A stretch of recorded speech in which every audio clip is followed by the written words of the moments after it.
Look, thanks for inviting me along today, and thanks for giving up your time on a Thursday. The sleep and circadian part, that's my part. The performance part's your part. I kind of know that, so weigh in. I thought I'd save a bit of time and kind of start at the end with this recent review. What's happened over the last decade or so in the sleep and circadian field is kind of a massive acceleration in the science. So we've gone from very few kind of studies, pretty primitive understanding, to a very large field that encompasses genetics, neuroscience, all the things that you might expect. And through that trajectory, we've put a lot of effort into public messaging, for instance, around the role of fatigue in crash and the importance of sleep in metabolism and those sorts of things. And we've got quite a lot of traction, so that when we talk about sleep sitting right beside activity and diet, for instance, in terms of the fundamentals of health, people kind of get that message. We know that good sleep's important for learning in children. We know that fatigue is a big issue in road safety. So we've got that message across. Although I'll just note, the taxi driver I had on the way out here told me he'd just done 26 hours straight because of the state of origin money making, and so I could take it all back. But we've kind of got that basic education message across that's a factor in all these kinds of things, and now we're up to the kind of the next level up, which is what do we now do with the new information that we're getting, and how can we reorient it for different kinds of needs? Because a lot of that traditional research is really around a deficit model. You're a shift worker, you're in the mining sector, you're really sleepy and you crash and something bad happens. And what we're trying to do is now orient around to a performance model, which is what can we do to make things better, not just stop you falling over and being harmed. And so this very recent review canvassed all the kind of things that you guys know about around what makes for talent and success, and they of course included all the genetics and power, strength and all those various things, but also this kind of list of constructs. So motivation, dedication, persistence, learnability, attitude and willingness. And in some ways they're soft skills, a little bit intangible, sometimes a little bit fluffy, but as a kind of a neuropsychologist, they're things that we look at sometimes with different terminologies or different perspectives, but we look at a lot, and we look at them as what makes a high-performing CEO of a company in industrial kind of sense, what goes wrong with a bit of mild traumatic brain injury, often quite those things. They have a lot of impact on social function and how people go in the end. And there's also a kind of neurobiology behind that. So it's not just psychological kind of concepts that are particularly airy-fairy. We can unpack those with experimental methodologies and other methodologies and really look at what's the neuroscience behind it. And so we have, clearly your brain doesn't look like this, it's a schematic, but you have ideas like executive function, which are those really high-level skills around building rapport, responding appropriately, making decisions, anticipating outcomes, so forth, the kind of stuff that disappears with a bit of alcohol or a bit of head injury. You have things like emotional reactivity, so how quick people are to judge or misjudge other people's interactions with them. So, are you looking at me, mate? Kind of stuff, or not. How we respond to those things becomes really important. And then another dimension, which is mood. So sometimes that's frank depression and anxiety, but often it's just low mood or variations in mood that are happening on a slightly different level. And there's a strong interaction between all those kinds of ideas. And we kind of move around that circuit a little bit, but they're linked really quite strongly in some of the neurobiology, and particularly the prefrontal cortex of the brain. The front of the brain is seen as the centre really for these executive functions. It's an advanced area. And as you move back towards the amygdala and the kind of hindbrain, you get to the more kind of primitive responses. And the general model is that the front of your brain is really suppressing or controlling some of those immediate responses, so that we don't just fly off the handle as soon as we're confronted with something. We don't just grab food when we see it. We don't just urinate in the street when we feel like it. We've got some control that sits on top of that. And I guess in this kind of context, you're looking at really trying to pull people across more to this kind of dimension. So as much as possible in focused, receptive, responsive, resilient and effortful in the kind of tasks, and less around kicking the referee at the kind of Olympics, where you're getting volatile, reactive and less consistent kind of outcomes from people. And you can see it in two ways. I guess for some people who are up this end already, you might see it as what can you do to add cream on top to really get those percentage gains in that kind of more focused end of things. And for others, it might be more foundational. If people are really quite problematic in their behaviours, are there some really foundational elements that you need to change to move them along that curve? And so, of course, on that kind of input, there's all sorts of things. There's genetics, there's your family upbringing, there's sort of personality, there's whether you've just broken up with your girlfriend, there's all that kind of stuff going on. But what I'm trying to add today is what role does sleep perhaps play in that, that overall picture, and what can you add in the sleep and circadian dimension to help move people along. To give a relatively extreme example of what happens with sleep deprivation, we've been doing a bit of work with teams who do these endurance sports that Jonathan mentioned on the way in, and they're pretty nuts as far as I'm concerned. They do races which are between 5 and 10 days long. Each race involves hundreds of kilometres of cycling, running, whitewater rafting, canyoneering and various rope kind of course type stuff. Often international, in teams of 4, usually mixed gender teams, and anywhere from New Zealand, Northern Australia and Canada. We have been working with these guys to put actigraphy on them to measure their sleep-wake cycles during these sports, because it's a hallmark of these sports. They're so long and you're trying to win. One way to win is just to stay up and keep going. And overall what we find is they'll often go for more than 24 hours in the first instance without sleep, and then average less than 2 hours sleep per 24-hour cycle for the rest of the race. So, maybe only getting 8 hours sleep across almost an 8 or 10-day event. So very extreme sleep deprivation, the kind of sleep deprivation we can't get people to do in the lab. These guys do voluntarily. And I'll just give you an example.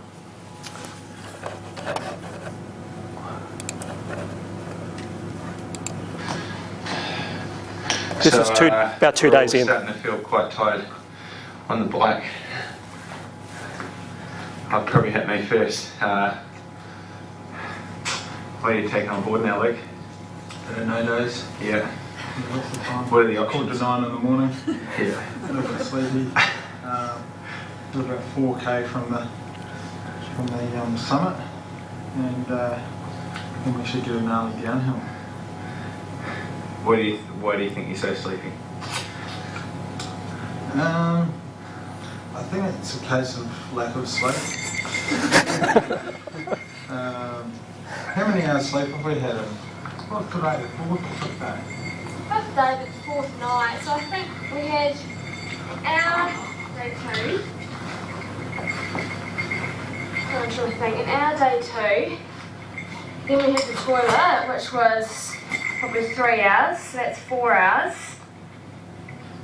Then didn't we get another 2 hours somewhere? Oh, then at the car park, I reckon everyone got 2 hours there. And then an hour last night. So, I don't know what that math is. It's about 9. I've had 9 hours sleep over 4 days. Ollie, you were a 10 out of 10 before. Where are you now? And why? I'm still trying to work out the math to see if that was right. That was how many? Count them up. 1, 3. 1, 3, 4. And then, what else did you have? 6. 6? And So we had 3 in the toilet. so 4. They slept in a portaloo so they didn't get attacked by bears in Canada. Down the car park.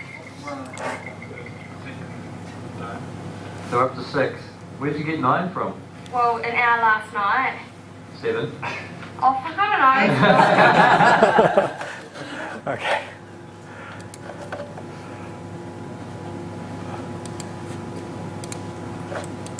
Okay.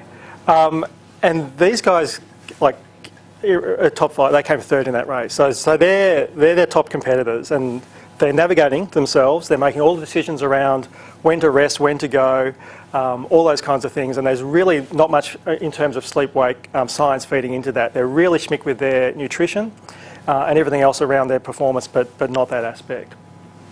And again, I won't spend too much time on this, but there's really solid neuroscience again behind all of this around how we understand the control of sleep and the control of circadian rhythms. And just very briefly, again a schematic, the way we understand the regulation of sleep currently is really around using light as a primary kind of input, as a time giver for time of day, so that we know where our body clock should sit relative to the world. It goes through particular retinal cells, which are really very much designed to detect a light signal and respond to that. It goes to the suprachiasmatic nuclei and the pineal. It releases hormone melatonin, which tells the whole rest of your body kind of what time it is. So it has really important timing, important impact on a whole bunch of peripheral organs around to do with your metabolism and gut and really everything else as well. And it has some impacts on level of mood, simple reaction time. Pretty much all those features have a pretty robust circadian curve. And the other thing it does is dictate sleep and wake timing. So that really, if you were following the natural day, you'd be pretty much going to sleep and getting up pretty much the same time every day if you're allowed to do that. The other input to it is a homeostatic load, so the longer that you're awake for, the greater your need for sleep, which kind of seems obvious, but those two things don't always sync up. So if you do some international travel, your clock will be completely out of whack, but your load will be high, so you'll be feeling kind of tired but not being able to sleep and get to those sort of tired but wired kind of states. And those things are important to know because just a combination of those two factors can lead to some really complicated looking behavioural outcomes in people, and sometimes we need to retreat to those to really understand what's going on for a particular individual. One of the reasons for even mentioning that is when I look at the literature, particularly the literature around sleep and circadian rhythms in a kind of a sports environment, is it's quite a complex literature to unpack because there's a lot of confusion around some of those basic concepts. In particular, lots of different definitions of what people mean by sleep and fatigue and rhythms. Lots of different measurement approaches as well, and the big difference being in particular between subjective and objective measurement, and both of those things are important, but they're very different outcomes potentially as well. And then also very little consistency in terms of outcomes. Obviously every sport's got their own preferred metric for what success is. It makes it very difficult to compare different sports. And also I think this is a general issue when you're looking at things like strength training and exercise. What elements of that do you actually mean and are important, and do they all vary in the same way? When we look at most functions across the circadian pattern across the day, things change in different ways at different times across the day. So there's not an overall synchrony quite often. And so what we need to do is apply some sort of mental schema really, or model for helping us understand that literature and unpacking it a little bit. And the way we approach it, which is really quite simple, is really to think about dimensions of quality of sleep, quantity of sleep, the timing of sleep and regularity. And we find that if we take that approach to literature or to understanding an individual, it helps us unpack and understand what's going on. So quantity is pretty straightforward in some ways. That's just how much sleep you're getting. Even here, this is some work by Greg Roach's group, Charlie Sargent, over in Adelaide. I don't know if people are part of these studies or not, but really that was just having a look at 140 individuals across a range of sports just to see what their sleep-wake durations were. They found some differences between individual and team sports, but overall the people were getting less than the recommended. And when we say recommended, we can talk about what that actually means later on, but let's say 8 hours is about right. There's a lot of individual variation and reasons for that, but overall people aren't getting enough. And that tells us one dimension, insufficient duration on the whole. The problem with duration is you can have a good night's sleep or a bad night's sleep and it still equals kind of 8 hours, or you could be getting 8 hours and it's not a good 8 hours. And we know from particular sleep disorders like obstructive sleep apnea, for instance, people might sleep for quite long durations, but it's really poor quality sleep and they're very tired during the daytime. Less likely the case for sports people, but if you have pain, if there's noise outside, if uncomfortable bed, a new medication, light coming in through the windows, all those kinds of things can give you reasonable duration but a poor night's sleep. And we often have a pretty strong subjective sense of whether you're tossing or turning during the night. This is work Chinmoy Chow in Sydney a while ago now. This is just putting people in a simulated kind of altitude environment. Nothing special except if you look at the airflow, they're having kind of Cheyne-Stokes or periodic respiration in their sleep. Quite a physiological kind of interesting thing to kind of happen, but they're having good sleep duration, but there's sort of some bizarre physiology going on within it. And those sorts of altitudes, for instance, are not that difficult to achieve, but it's just an example that you can ask someone how they slept or watch how they slept. The duration looks okay, but the quality can be not okay or in fact a bit weird. The other dimension is timing, and I love these data because they're almost 50 years old, but to me they're really quite profound. On the left-hand side, this is someone just having a normal night's sleep, relatively young, healthy person. You see as in the early hours of sleep, they get a big surge of growth hormone as you first go off to sleep. Glucose is pretty stable, insulin stable, and cortisol follows the normal curve of being low during the night and popping up with an arousal response in the morning. All they did in this case is delay sleep onset time by 3 hours. So that's something we can all do really easily, just stay up a few extra hours. But what you see is kind of an immediate and almost total suppression of growth hormone excretion. And you guys will know more about that than me, but it's a pretty important kind of thing to be excreting if you're looking for growth and recovery. You get spike in glucose during that delay in the sleep onset, spike in insulin as well, and then some kind of oddities around the cortisol response. So healthy person just changing their sleep onset time by a couple of hours has that kind of impact on their physiology.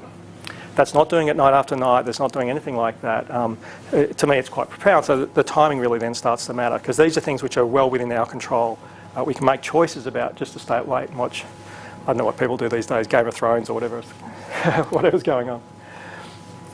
The other thing is circadian timing. And one aspect of timing is just time of day performance. There's a lot of other aspects to do with timing in terms of excretion and metabolism, when you might eat and not eat, and what your sugar levels are doing. But this is work by Roger Smith, who's a physician for the US Olympic team. He works at Harvard, and he had 40 years of data of American football kind of scores, and could use, I think, the Las Vegas betting split differences or something to kind of to look at advantage based on time of day of different games, and found that in fact there was sufficient to bet on. I mean, you should get the paper and get online probably if you're an online gambler, but just in that case showing there was some advantage in terms of being at peak kind of phase position versus not being at peak phase position. And that's not drilled down for individuals because there's quite a bit of variation between individuals.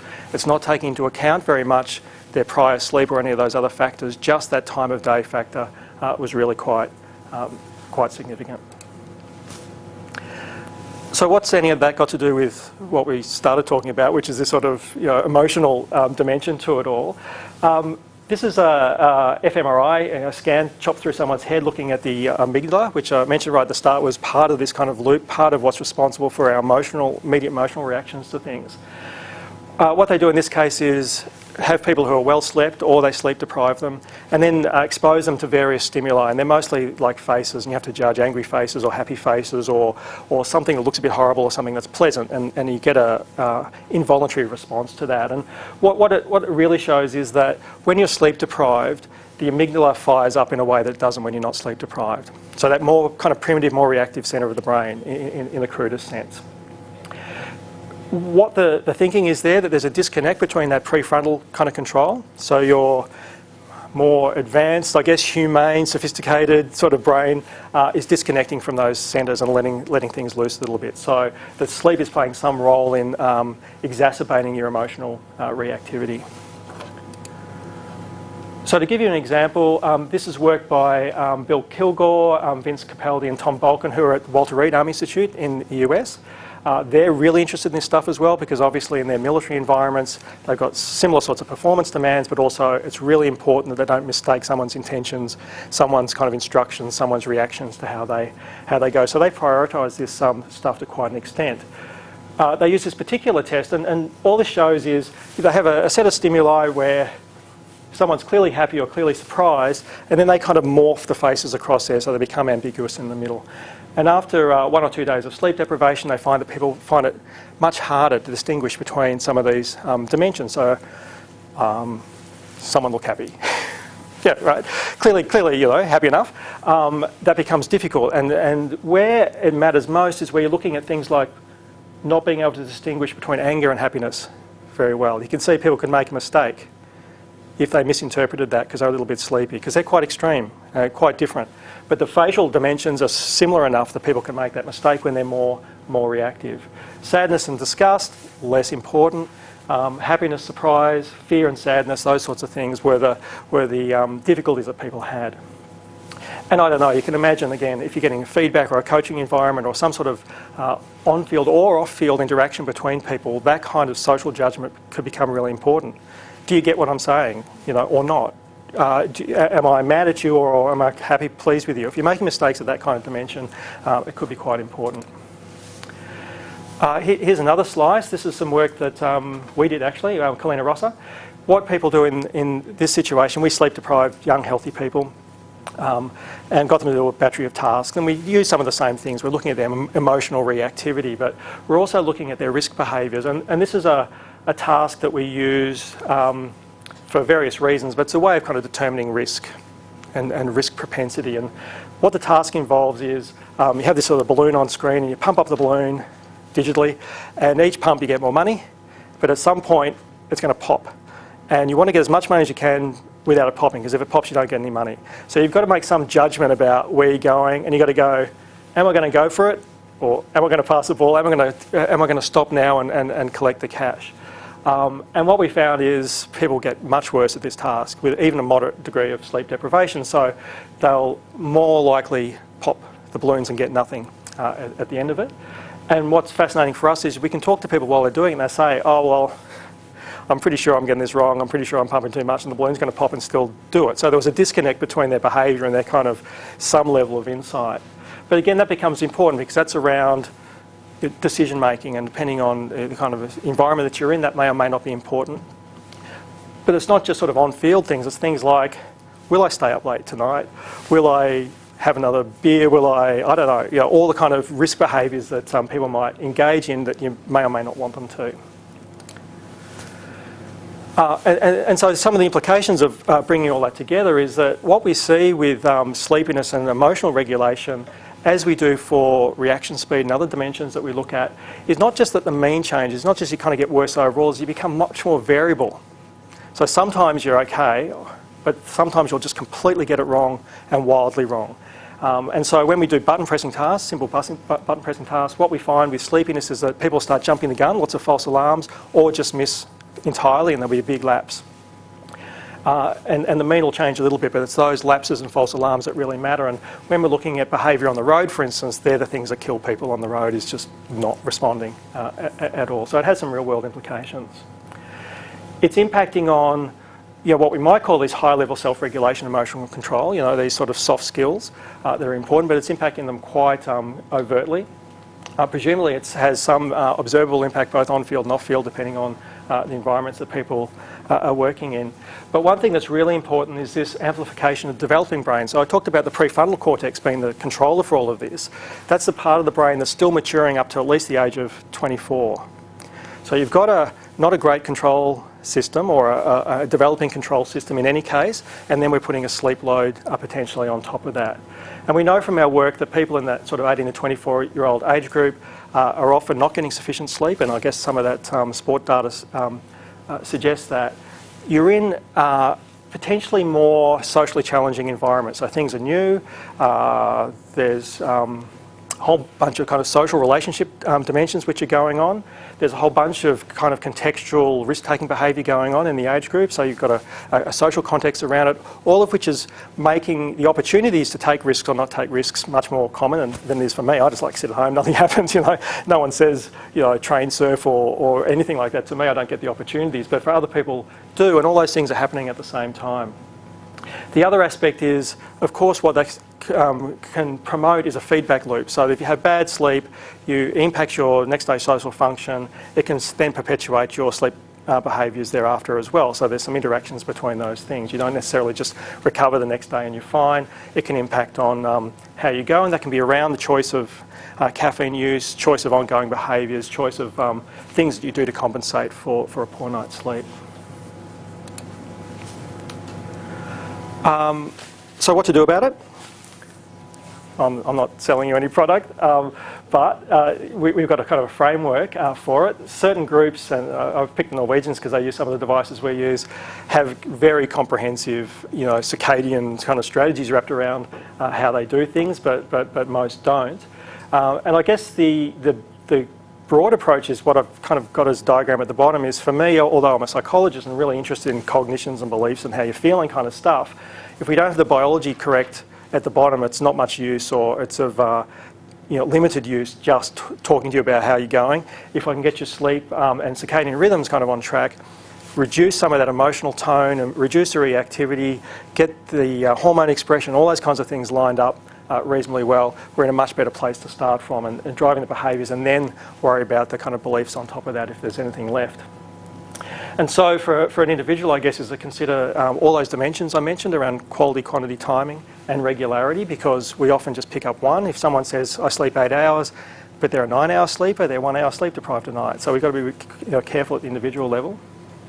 And that requires potentially individual level and then activity-specific assessments or understanding. I mean, I don't know what people do, but some sports, swimming, I don't know why they swim so early in the morning, you can tell me, have some cultural dimensions around the timing. Some of those things can be changed, some of those things can't be changed, but they matter in terms of the mix and what you're asking people to do. And then may require sort of individual level titration and tailoring. And you probably didn't quite see it, but the endurance athletes that we had heart rate monitors on, because we look at heart rate variability. They had their own sort of polar devices because they're GPS tracking themselves the whole time, but also actigraphy that we measure their sleep-wake patterns from. We do that kind of stuff. She's wearing a Genie-Active actigraph at the moment. We do at home or in laboratory full sleep studies, all those kinds of things, hormone assays. There's lots of ways of getting at it. The other thing is, we're really talking about the social brain, really, in terms of some of that reactivity, or that kind of emotional side of things. And that's really important, because it's not just what you're doing kind of at work or at training, it's your home environment, the kind of people you hang out with. And there's some really interesting work showing, everyone using social media, showing that things like poor sleep can kind of spread out through social networks. You tend to know people who sleep better and hang out with them and become a bit of a cluster, or go the other way as well, and that's important. Some of the work we do, particularly in industrial environments, is really around culture change, so getting people to understand and prioritise sleep health as something that's of kind of economic benefit to an organisation, but of really important in terms of welfare, retention and well-being of kind of staff. But also in clinical situations, it's no point managing a single person if they're sharing a bed, for instance. You need to work with everybody to make sure people are getting enough sleep, people understand why it's important, and perhaps even help them understand or observe what some of those benefits are. If people are feeling better and functioning better, can we understand that that's what's going on? The other thing here, I won't say, unless you want to talk about it, mixing Red Bull and Stilnox in combination, but there's a lot of stuff going on. It's getting through the news. We can see it, and because sports people are conspicuous around some odd use of prescription over-the-counter and complementary medicines, and mixing those things in combinations. And again, this is your space, but from a kind of sleep health perspective, we tend to very carefully assess and titrate when we're giving anything like that in a clinical environment. And that's just a caution, really, that the solution to tiredness is not a stimulant often. Poor old Tiger Woods. As I said, you could just pick any day of the week and someone will do something not quite right. And don't buy this, by the way. This is some sort of crazy $1 CD off the internet that teaches you to be less aggressive during your sleep. I thought I'd just kind of leave it there, because I think we wanted time for discussion, but to leave you with just a list of kind of other points or other considerations that bear upon this. So in particular, I've tried to focus a little bit on this sort of emotional, social dimension, but obviously some things around just raw cognitive performance, reaction time, reaction speed, immune function and injury recovery, for instance, are really strongly impacted by circadian rhythms. Those endurance athletes, and I suspect this is not uncommon, are quite jet lagged often by the time they start an event. So they've worked, trained, travelled. You've had 3 days travel to get to Alaska. You're tired before you start. You're then not sleeping. You get to the end. You're travelling all the way back, and in their case, often having to go to work a few days later. And they report weeks of what we might imagine is suppressed immune system kind of manifestation. So the swollen legs, the aches, the pains, the soft tissue injury and the cold susceptibility, they can really notice for quite a period after that. So it impacts on recovery. I'll leave the rest of those. If anyone wants to pick up a particular topic to talk about, I'm happy to do that. So I think that's our time. All right, well, thanks very much, John. Open the floor for questions. So terms of, you talked about regulating, so somebody's normal sleep is like 9 hours, when they get 8 hours, for them they've had that sleep deprivation. Is that then like regulated? If somebody just gets used to that 5.5 hours sleep, does it become sleep deprivation, or is that that's what they get, that's what they used to get it? Yeah. So one thing we know, particularly in industrial environments, is that we get a discrepancy between how we're feeling and how we're performing, for starters. So it's quite common in shift workers to go, I'm not getting enough sleep, but after a few days I kind of get used to it and I'm fine. It's like, not if you look at their performance. So what we get is subjectively you get tired and that plateaus off. You kind of reach a point where you go, yeah, I'm tired, I'm feeling fatigued, but that plateaus off, but the performance just keeps going down. And unless you measure it, you don't see that, but it becomes really, really critical. And I think, as I mentioned, one of the issues there is it's because the variability increases so much. So you're going okay, and then just something really terrible happens. That's when a car crash occurs or some sort of failure for certain people. And likewise on the way back up. So people can feel that they recover from sleep deprivation relatively rapidly, so a night or two of sleep, but again with performance. So again, the Walter Reed's done quite a bit of this work. Even missing an hour a night for a week, out to 2 weeks later, they still haven't returned to baseline performance on speed tasks. So, and yeah, they're kind of feeling better because they feel so much better than they did when you were tired. But there's that discrepancy. So sort of some aspects of self-regulation or insight don't work very well around sleepiness and fatigue. And we know that from road crash. People go, they drove and they were tired and they crashed and died. Yeah, that's an extreme case. But I think for a lot of us, we go, well, a bit of caffeine will be enough, which has transient effects, short-term transient effects, but not enough to actually recoup the sleep. Yeah. With the risk-taking study, did you have anyone improve their performance? No, what we do have is people who can rally to the task. So another study we did was a 24-hour sleep deprivation where people were blindfolded and had to stand on a force plate. And we're looking at their balance kind of control and looked at their speed on some particular tasks. And most people showed what we'd expect, a nice kind of curve and decrement and increased wobbliness as you get more tired. But there were a couple of guys in this particular sample who were gamers, and when they got to the cognitive task, they just like laser focus, 10-minute task, and they just like blitzed it and try and kind of beat their scores all the way through. So they could rally their motivation for that amount of time. And we find that as well, that someone can be asleep and you nudge them, you go, are you asleep? They go, no, I'm awake, I'm fine, and they can focus well enough. But anything that's a bit more sustained. So what we then do is, rather than a 10-minute task, we make it a 20-minute task or make it slightly more boring or slightly different, and that's when we start to see the failures emerge. Yeah. So overall, we've got a system that can be awake. So I guess in a kind of primitive sense, it's really important that if we go for some sort of cave people and we're asleep in the cave, that we can wake up in the middle of the night and respond to a threat. That's really important, and that's why we've got a system that allows us to do that. And it looks like that we can do that reasonably well in the short term, but it's more the case that once you get beyond short-term sleep deprivation or a full night, if it's chronic, if it's a little bit partial sleep deprivation, it adds up in a way that we can't then respond to. And when I talked about some of the difficulty of unpacking the literature, a lot of the studies that have been done, and the study we've done, has been acute sleep deprivation. We keep people up one whole night. What we've moved to now, because it seems to be quite a different impact, is we just knock an hour a night off, or a couple of hours a night off, and we do that for a week or longer, and that's easy for people to do because they're kind of doing it anyway, and showing that just accumulates across the week in a quite profound way. And again, work done internationally pretty much shows that missing an hour a night by Friday is the same as a whole night without sleep in terms of performance. So no wonder people are flagging a bit come Friday afternoon. But there seems to be something different in terms of the brain response just can't handle that level of fatigue once it becomes chronic.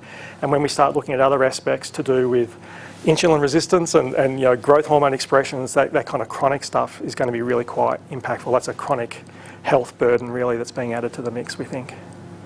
Yeah. Thanks very much. This presentation really interesting. Players who have to play night games, have you got sort of some protocol for recovery? Because that's a lot of players have major problems sleeping after a night. Yeah. Sometimes it's caffeine.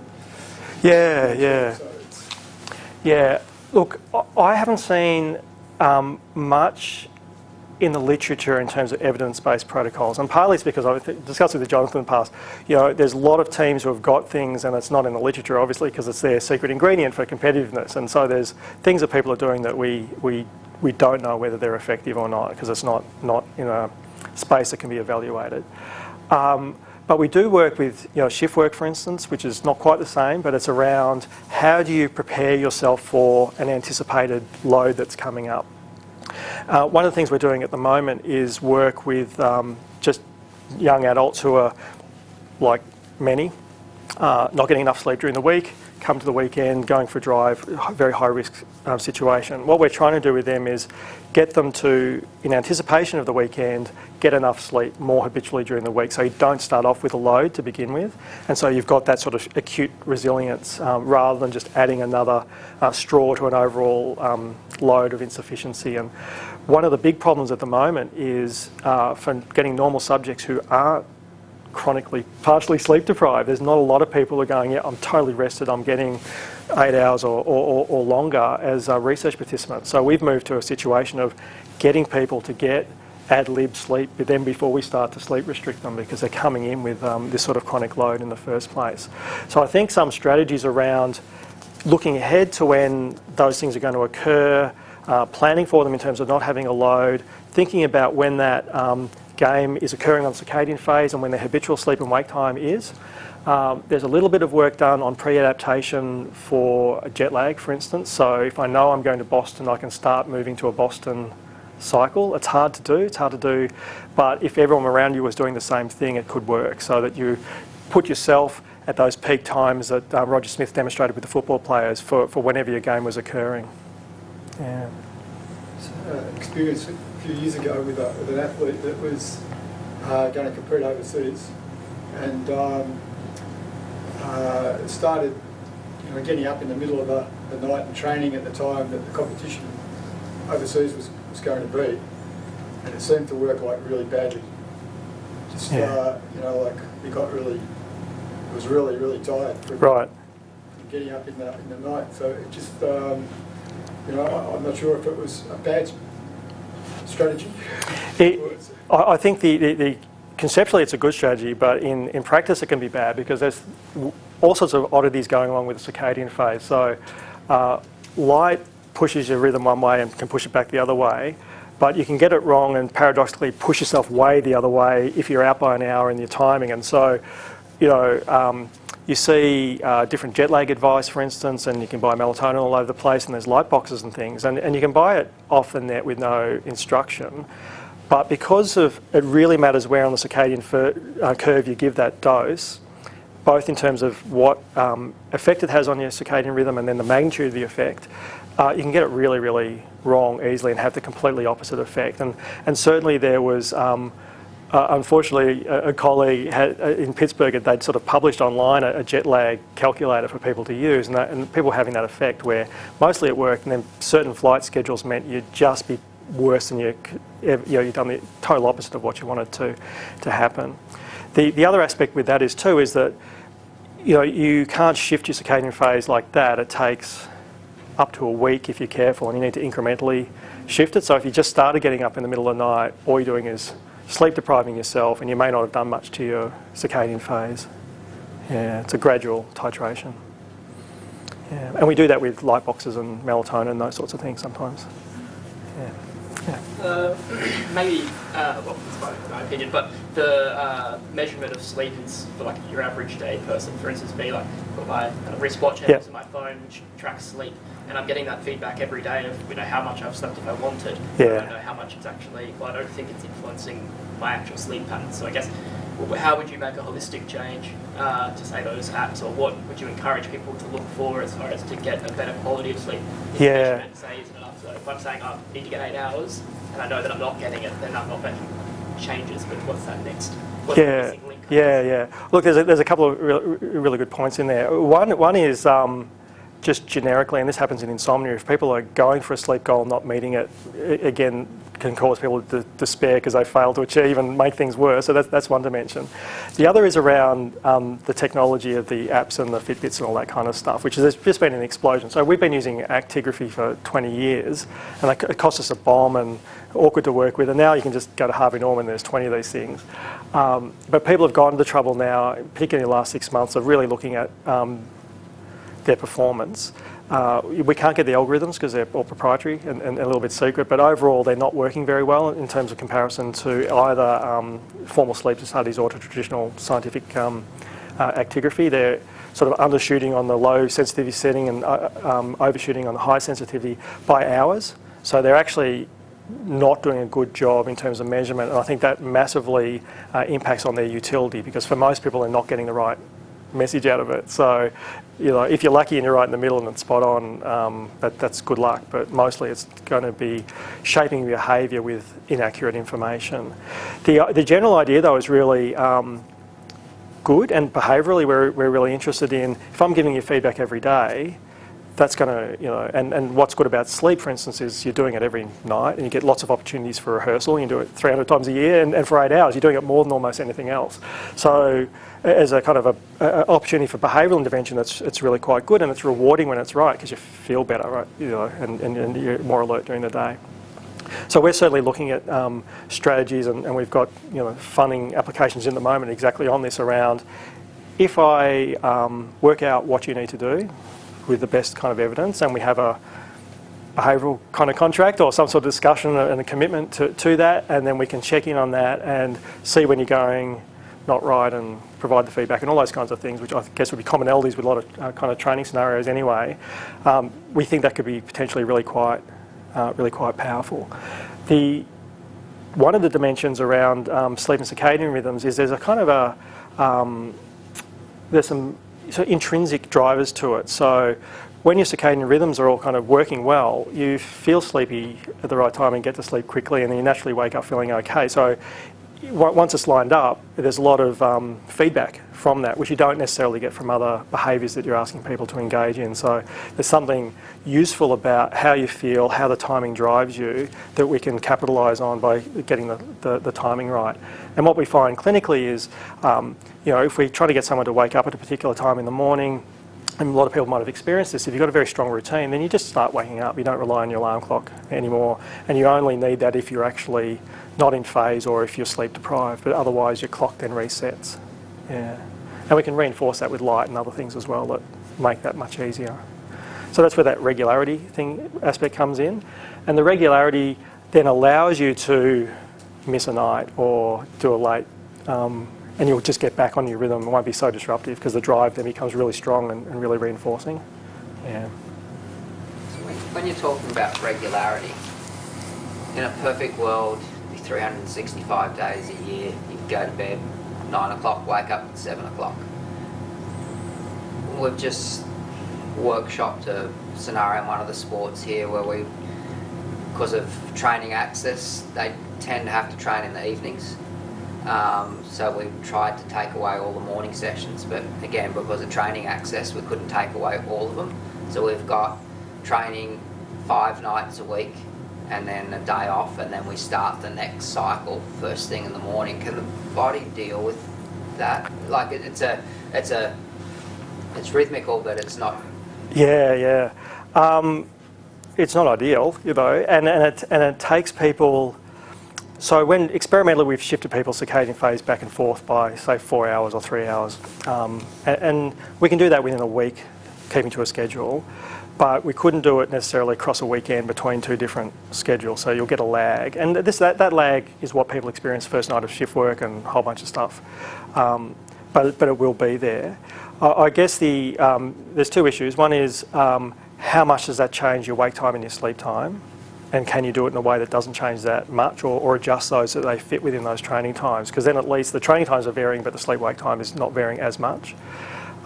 There's things like reinforcement with light, and we tend to focus on maintaining a wake time most of all, because if you're tired, if you miss a bit of sleep tonight and your wake time's the same, all will happen is you'll go to sleep faster tonight and then still get up at the same time in the morning. It seems to be the best point to peg the time at. Also too, behaviourally, it's easy to wake someone up at a particular time, but it's impossible to say you must sleep now. You know, particularly if it's an hour before your normal sleep time. And there's some really strong physiology around that. There's sort of a gating system in the brain. One of the reasons we're relatively alert in the evening is that it's trying to constrain your sleep times to your habitual sleep time. And if you miss your sleep time, you can be awake again for a few hours after that. And that's really around some way of trying to keep you going to sleep at the same time. So we've probably got that. Yeah. But we've got the day after their rest day, they're up early to start the next cycle. It was the only way we could give them a rest day.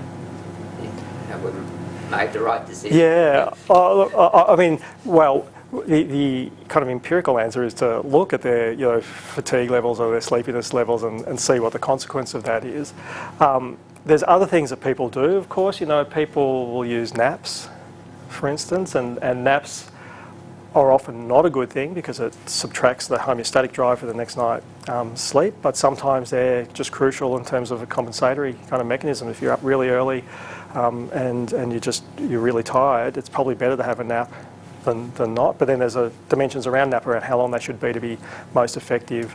You can get sleep inertia after a nap, so you may not want to do too much directly after. So all those strategies have kind of consequences which aren't straightforward.